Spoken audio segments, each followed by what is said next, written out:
Buenas tardes, queridos amigos, Dios los bendiga. En el día de hoy quiero presentarles cómo aumentar el volumen de tu dispositivo y cómo limpiar las cornetas de tu dispositivo. Primero que todo nos vamos aquí donde está el volumen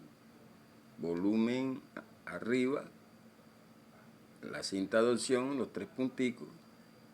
Si están desactivadas las opciones estas, pues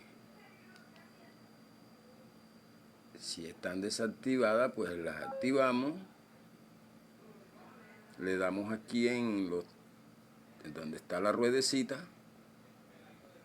Bueno, que como ya están activados, estos dos los tengo desactivados porque tanta notificación, pues el ruido a mí me incomoda, entonces lo tengo desactivado. Pero nos vamos aquí a la cinta de opción, como pueden ver, y aquí dice límite de volumen multimedia. Está desactivado, si está desactivado le da de aquí a aquí y ahí ya queda activado.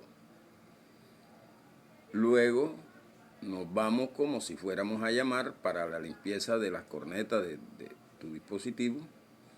Asterisco, numeral, 0, asterisco, numeral. Y nos manda a este pantallazo, en donde aquí le vamos a dar a Speaker. Se va a generar muchos ruidos, pero ahí está limpiándote las cornetas del micrófono de tu dispositivo.